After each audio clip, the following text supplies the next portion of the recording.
الحمد لله رب العالمين والصلاة والسلام على أشرف الأنبياء والمرسلين نبينا محمد وعلى آله وصحبه أجمعين أما بعد فأعوذ بالله من الشيطان الرجيم قل إن كنتم تحبون الله فاتبعوني يحببكم الله ويغفر لكم ذنوبكم والله غفور رحيم۔ میرے دینی اور اسلامی ساتھیوں،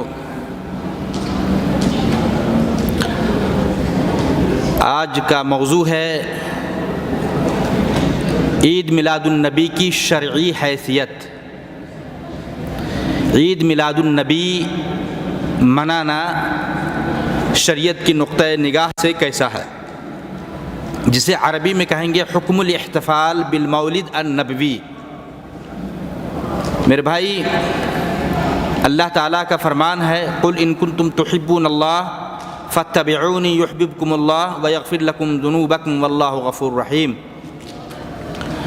اے اللہ کے نبی، آپ کہہ دیں اگر تم اللہ سے محبت کرنا چاہتے ہو فاتبعونی، میری پیروی کرو۔ کس کی؟ اللہ کی نبی کی پیروی کی جائے۔ اللہ کی نبی کی پیروی وہ شخص کرے جو اللہ سے محبت کرنا چاہتا ہے۔ یحببکم اللہ، نبی کی اتباع و پیروی میں فائدہ یہ ہوگا اللہ تم سے محبت کرے گا۔ وَيَغْفِرْ لَكُمْ ذُنُوبَكُمْ، اللہ تمہارے گناہوں کو بخش دے گا۔ اللہ بخشنے والا اور رحم کرنے والا ہے۔ بڑی پیاری آیت ہے اور بڑی وضاحت کے ساتھ اللہ تعالیٰ نے فرمایا کہ اللہ کے نبی آپ اعلانیہ کہہ دیں جو اللہ سے محبت کرنا چاہتا ہے وہ آپ کی پیروی کرے، آپ کے طریقے کو اپنائے، آپ کی سنت کو سینے سے لگائے، چاہے عبادات ہوں، اخلاقیات ہوں، عبادت کے میدان ہوں، نبی کے نماز نبی کے طریقے پر، روزہ نبی کے طریقے پر، حج نبی کے طریقے پر، غرض ہے کہ سارے اعمال و عبادات نبی کے طریقے پر ہونی چاہیے۔ یحببکم اللہ، اللہ تم سے محبت کرے گا، اللہ ہم سے محبت کرے گا۔ اگر واقعی اتباع رسول ہو، نبی کی اتباع ہو، اللہ ہم سے محبت کرے گا۔ اور دوسرا فائدہ یہ کہ اللہ ہمارے گناہوں کو بخش دے گا۔ یہ دو فائدے ظاہری طور پر ہمیں نظر آ رہے ہیں کہ اگر نبی کی اتباع ہو، صلی اللہ علیہ وسلم کی پیروی ہو، ہم متبع رسول اور سنہ بنیں، اللہ کی قسم اللہ ہم سے محبت کرے گا۔ اللہ ہمارا خالق ہے، مالک ہے، رب ہے، وہ ہم کو چاہ لے، ہم سے محبت کرے۔ کتنے خوش نصیب ہیں وہ لوگ جن سے اللہ محبت کرنے لگ جائے۔ اللہ اکبر۔ اور یہ چیز ہمیں اتباع رسول سے حاصل ہو رہی ہے۔ نبی کی پیروی، نبی کی اتباع، نبی کی سنت کو عملی جامہ پہنایا جائے، اللہ ہم سے محبت کرے گا۔ میرے بھائی، بڑی واضح آیت ہے۔ اسی طرح میرے بھائی دوسری آیت ہے، اللہ تعالیٰ نے فرمایا وَمَن يُطِعِ اللَّهَ وَرَسُولَهُ يُدْخِلْهُ جَنَّاتٍ تَجْرِي مِن تَحْتِهَا الْأَنْهَارُ خالدین فیہا وَذَلِكَ الْفَوْزُ الْعَظِیمُ، کہ جو اللہ اور اللہ کے رسول کی اطاعت کرے گا وہ بہتے ہوئے باغات جنت میں داخل ہوگا۔ ایک دو دن کے لیے نہیں، ہمیشگی کا ٹھکانہ ہوگا۔ گویا کہ اطاعت الہی اور اطاعت رسول میں اللہ تعالیٰ دخول جنت کا وعدہ کر رہا ہے، اور ہمیشگی کا ٹھکانہ، ہمیشگی کی زندگی اللہ اپنے فضل و کرم سے ہمیں جنت میں رکھے گا۔ میرے بھائی، ہماری یہ تو ہوئی اطاعت الہی اور اطاعت رسول کا فائدہ، اور وہیں پر آگے اللہ تعالیٰ نے یہ بھی فرمایا وَمَن يَعْصِ اللَّهَ وَرَسُولَهُ وَيَتَعَدَّ حُدُودَهُ يُدْخِلْهُ نَارًا خَالِدًا فِيهَا وَلَهُ عَذَابٌ مُهِينٌ۔ میرے بھائی، جو اللہ اور اللہ کے رسول کی نافرمانی کرے گا، نبی کی اطاعت سے ہٹ کر منمانی زندگی کرے گا، کسی بھی عمل کو اجر و ثواب کے ارادے سے، جس عمل کا ثبوت کتاب و سنت کے اندر نہیں، دین اسلام کے اندر نہیں، شریعت کے اندر کوئی ایسا عمل نہیں، مگر انسان اللہ کے بندے اجر و ثواب کے ارادے سے ایسے عمل کرنے لگ جائے جس عمل سے اللہ اور اللہ کے رسول کی مخالفت لازم آ رہی ہے۔ وَمَن يَعْصِ اللَّهَ وَرَسُولَهُ وَيَتَعَدَّ حُدُودَهُ، ایسے شخص اللہ نے جو حدود مقرر کیا ہے اس حدود سے آگے بڑھنے والا انسان ہے۔ کیا بتا؟ یدخل نارا خالدین فیہا، ہمیشگی کا ٹھکانہ جہنم، اللہ نے فرمایا، اور یہ جہنم نہایت رسوا کن عذاب ہوگا۔ تمہیدی طور پر یہ دو آیت میں نے پیش کیا ہے میرے بھائی۔ دو مختلف جگہوں کے. آپ دیکھ لیں کہ کیا واقعی ہم محب رسول ہیں, اللہ سے محبت کرنے والے ہیں؟ واقعی نبی سے محبت ایمان کا حصہ ہے. امام بخاری نے صحیح بخاری کے اندر باب باندھا ہے, حب الرسول صلی اللہ علیہ وسلم من الایمان. نبی سے محبت, رسول سے محبت ایمان کا حصہ ہے. بلکہ انس بن مالک رضی اللہ تعالیٰ عنہ راوی حدیث ہیں, کہتے ہیں لا یؤمن احدکم حتی اکون احب الیہ من والدہ وولدہ والناس اجمعین. تم میں کا کوئی شخص مومن ہو ہی نہیں سکتا جب تک کہ میں اس کے نزدیک, اس کے باپ, اس کے بچے, دنیا کے سارے لوگ اور خود, بعض روایت میں آیا کہ خود اس کے جان سے زیادہ میں پیارا نہ بن جاؤں. یعنی سب سے زیادہ عزیز اور محبت ہمیں نبی پاک صلی اللہ علیہ وسلم سے ہونی چاہیے. اور یہ اس وقت حاصل ہوگی بھائی, نبی سے محبت کب حاصل ہوگی؟ جب ہم نبی کے طریقے کو اپنائیں گے, نبی کے سنت کے مطابق ہم اپنی زندگی کو گزاریں گے. میرے بھائی اب آئیے ہم دیکھیں, میں نے بتایا تھا کہ موضوع ہے عید میلاد النبی کی شرعی حیثیت. ہمارے بہت سارے بھائی آنے والے 12 ربیع الاول کو نبی کی محبت میں غلو کرتے ہوئے, غلو فی الدین کا ارتکاب کرتے ہوئے جشن عید میلاد النبی مناتے ہیں. عید میلاد النبی, تیسری عید کا اضافہ.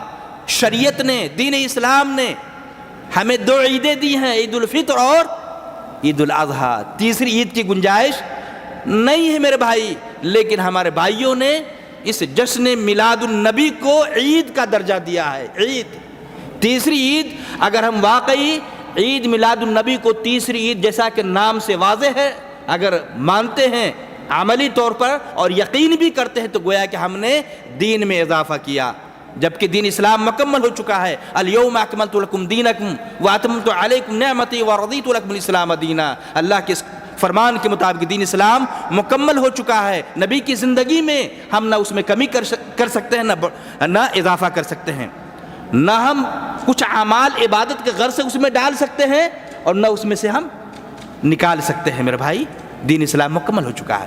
اب دیکھا جائے یہ عید میلاد النبی 12 ربیع الاول کو, سب سے پہلی بات یہ کہ شیخ الاسلام یہ علامہ صالح عثیمین رحمہ اللہ متویہ, بلکہ ایک رسالے, ایک سوال کا جواب دیتے ہوئے بتاتے ہیں کہ حکم احتفال بالمولد اور نبوی کے تعلق سے پہلی بات تو یہ کہ نبی پاک صلی اللہ علیہ وسلم کی تاریخ ولادت میں اختلاف ہے, مختلف اقوال ہیں. حتیٰ کہ ان اقوال میں سے ایک قول یہ بھی ہے 9 ربیع الاول کو آپ کی ولادت باسعادت ہوئی. بعض معاصرین علماء محققین اس بات کی طرف گئے ہیں کہ 9 ربیع الاول کو نبی کی تاریخ بتاتے ہیں, یعنی ولادت کی تاریخ. آپ صلی اللہ علیہ وسلم دنیا میں آئے, آنکھیں کھولی کب, کس تاریخ کو؟ 9 ربیع الاول کو. اور اس کے علاوہ بھی مہینہ اور پھر دن میں بھی اختلاف ہے. کچھ لوگ 12 ربیع الاول کو بھی قائل ہیں کہ 12 ربیع الاول کو نبی پاک صلی اللہ علیہ وسلم پیدا ہوئے. لیکن اتنا تو طے ہے کہ 12 ربیع الاول کو نبی پاک صلی اللہ علیہ وسلم کی وفات ہوئی. اس میں کسی کا اختلاف نہیں بلکہ سب کا اتفاق ہے میرے بھائی. لیکن دیکھا جائے, خیر اب ہمیں دیکھنا ہے کہ یہ جشن عید میلاد النبی جو لوگ 12 ربیع الاول کو مناتے ہیں اور بڑے دھوم دھام سے لاکھوں کروڑ روپیے خرچ کرتے ہیں, بلکہ نعوذ باللہ اس جشن کے اندر, اس پروگرام میں, ایسے حفل میں صرف بدعت ہی نہیں, بہت سارے ایسے اعمال آپ کو دیکھنے کو ملیں گے جو اعمال بدعت سے آگے بڑھتے ہوئے شرک تک پہنچ جاتے ہیں میرے بھائیوں. اب دیکھا جائے کہ یا شریعت کی نگاہ میں یہ عمل اجر و ثواب کا عمل ہے یا گناہ کا عمل ہے. نبی پاک صلی اللہ علیہ وسلم کی حیات طیبہ کا جائزہ لیں. قبل نبوہ نبی پاک صلی اللہ علیہ وسلم کی 40 سالہ زندگی, بعد نبوہ 23 سالہ زندگی. کتنے سال ہو گئے بھائی؟ 63 سالہ زندگی میں یہ دن, یہ تاریخ 63 بار آئی ہوگی. کیا نبی پاک صلی اللہ علیہ وسلم نے اپنا جنم دن, اپنی یوم پیدائش, جشن یہ میلاد النبی منایا؟ اگر منایا ہے تو اتباعاً ہم لوگ بھی منائیں گے, چونکہ اللہ نے حکم دیا ہے الذین آمنوا اطیعوا اللہ واطیعوا الرسول, اللہ کے رسول کی اطاعت کرو. میرے بھائی کہیں اس طرح کا ثبوت نہیں ہے, کہیں نبی پاک صلی اللہ علیہ وسلم کی 63 سالہ زندگی میں کہیں اس طرح کا ثبوت نہیں ملتا ہے.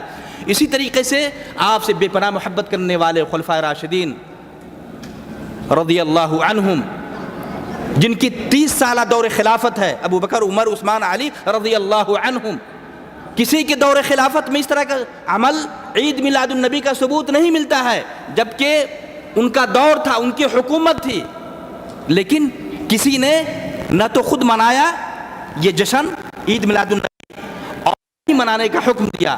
کیا ان صحابہ کرام کو نبی سے محبت نہیں تھی؟ کیا خلفاء راشدین کو نبی سے محبت نہیں تھی؟ جو آج نبی کی محبت کے مدعی دعوے دار یہ کہتے ہیں کہ ہمیں نبی سے سچی محبت ہے۔ میرے بھائی، اسی طریقے سے ائمہ رحمہم اللہ، امام ابو حنیفہ، امام مالک، امام احمد بن حنبل، امام شافعی رحمہم اللہ، اس سارے ائمہ کے دور میں سے کسی دور کو دیکھ لے، کہیں اس طرح کا ثبوت نہیں، نہ تو کسی امام سے قولاً یا عملاً ثابت ہے کہ کسی نے یہ جشن عید میلاد النبی منانے کا حکم دیا ہو۔ میرے بھائی، پتہ یہ چلا کہ یہ عمل بدعت ہے، دین میں اس کی کوئی گنجائش نہیں ہے، دین میں اضافے کا ایک عمل ہے، دین میں تیسری عید کا اضافہ ہے۔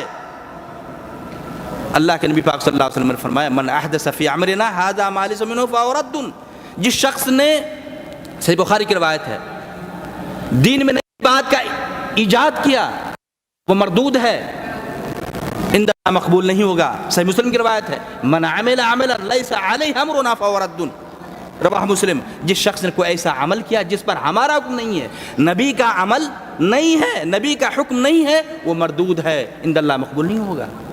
ایسے بدعتیوں کو بروز قیامت حوض کوثر سے دھتکار کر اللہ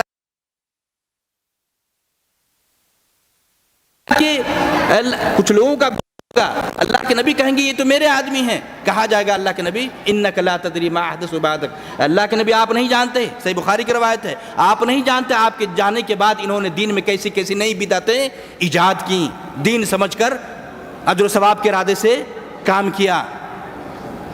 آپ فرمائیں گے سحقاً سحقاً لمن غیر بعدی، ایسے لوگوں کے لیے دوری ہو، پھٹکار ہو، اور ایسے بدعتیوں کو عید میلاد النبی یا اس طریقے سے اور بھی دیگر جو ہے اعمال بدعیہ ہیں کرنے والے شخص کو پھٹکار کر، دھتکار کر حوض کوثر سے بھگا دیں گے، حوض کوثر کے پانی پینے سے بھی وہ لوگ محروم رہ جائیں گے۔ بڑی وضاحت کے ساتھ علامہ ابن باز رحمہ اللہ، شیخ صالح سمین رحمہ اللہ اور دیگر علماء کبار نے سوال کا جواب دیتے ہوئے بتایا ہے کہ دین میں عید میلاد النبی کی کوئی حیثیت نہیں ہے، کوئی مجاز نہیں ہے، یہ بدعت ہے، اس سے بچنا چاہیے۔ یہی نہیں میرے بھائیو، بلکہ ہوتا کیا ہے کہ آپ دیکھیں گے یوٹیوب پہ، آپ دیکھیں گے اس پروگرام میں جشن عید میلاد النبی جہاں روپے پیسے خرچ کیے جاتے ہیں، وہیں پر لڑکیاں بھی ناچتی ہیں، ڈانس کرتی ہیں، نعوذ باللہ۔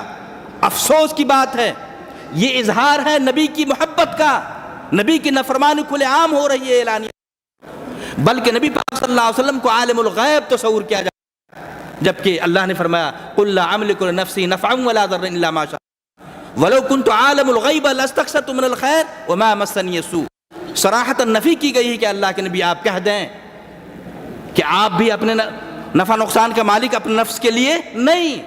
اللہ کے نبی کہتے ہیں کہ اگر میں غیب کی بات جانتا ہوتا، میں عالم الغیب ہوتا، تو اپنے لیے بہت ساری بھلائیاں اور خیر کی چیزیں اکٹھا کر لیتا۔ میرے بھائیو، میرے بھائی، اب مزید ابھی میں نے صحیح بخاری کی حدیث پڑھی ہے، انک لا تدری ما احدث بعدک، اللہ کے نبی آپ نہیں جانتے۔ اس سے بھی، اس عبارت سے بھی علم غیب کی نفی ہو رہی ہے میرے بھائی۔ اور اسی میں عید میلاد النبی میں قصیدے، شیخ صالح اللہ کہتے ہیں کہ میں نے ایسے بیان سنا ہے، لوگ قصیدے پڑھتے ہیں اور انتساب نبی کی طرف علم غیب کا کرتے ہیں، عالم الغیب کا، اس طرح سے بہت سارے بدعات و خرافات آتے ہیں۔ اللہ سے دعا ہے کہ اللہ تعالی ہم تمام مسلمان بھائیوں کو امور بدعیہ اور شرکیہ، جتنے بھی بدعت والے کام ہیں، شرک والے کام ہیں، ان سارے کام کی ہمیں توفیق عطا فرمائے۔ اگر ہم نے کر لیا ہے عید میلاد النبی، پہلے منا لیا ہے، تو توبہ استغفار کرنے کی، اپنے بال بچوں کو، خیش و اقارب کو بچانے کی ہمیں توفیق عطا فرمائے۔ آمین وآخر دعوانا الحمدللہ رب العالمین۔